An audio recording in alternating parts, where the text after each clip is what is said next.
Truck चालकांच्या संपाला सुरुवात झालेली आहे। छत्रपती संभाजीनगर शहरातल्या धुळे सोलापूर हायवेवरती हे सगळे ट्रक चालक रस्त्यावरती उतरलेले आहेत आणि आपापल्या ट्रक बाजूला घ्यायला सुरुवात केलेली आहे। आपण जर बघितलं तर ह्या रस्त्याच्या दोन्ही बाजूला ह्या सगळ्या ट्रक थांबल्या असल्याचं आपल्याला पाहायला मिळतंय। उजव्या साईडला जरी बघितलं डाव्या साईडला जरी बघितलं तरी मोठ्या प्रमाणात ट्रक रस्त्यावरती थांबवण्यात आलेली आहेत।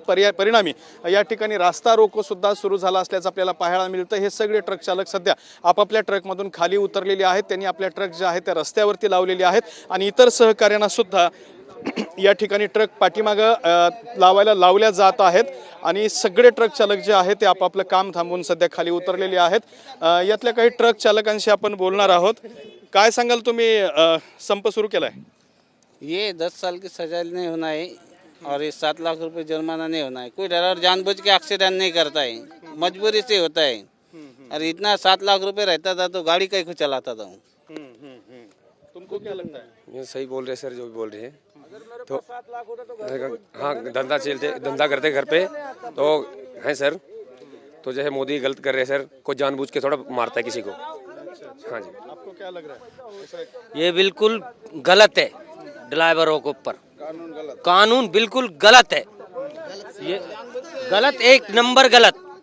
ये बेचारे कैसे अपने बच्चे ने पाल रहे हैं, रात दिन चलते हैं, सरकार को कमा रहे, आरटीओ पुलिस वाले सबको कमाते हैं, फिर भी वो कर रहा है। ड्राइवर पिटते कुटते, रात दिन आँखों ने फोड़े, खाना नहीं टाइम पे। गाड़ी चलाते हैं, जेल करवाने के लिए थोड़ी गाड़ी चलाते हैं।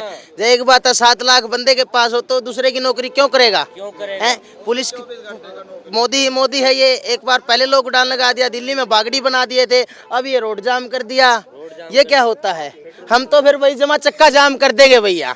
पेट्रोल भी बंद कर दिया, ये क्या बात है? गाड़ी कहाँ चलेगी? फिर बोला 7 लाख दो, जेल करवाओ। जेल करवानी हो तो अपने घर ही नहीं बैठेंगे।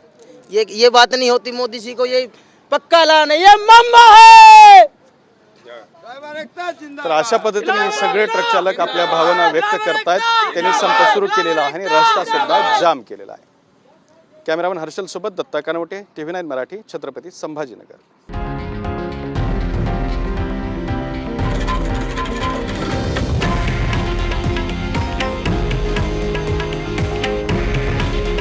हे आहे देशातील नंबर 1 न्यूज नेटवर्क आणि आपण पाहत आहात TV9 मराठी।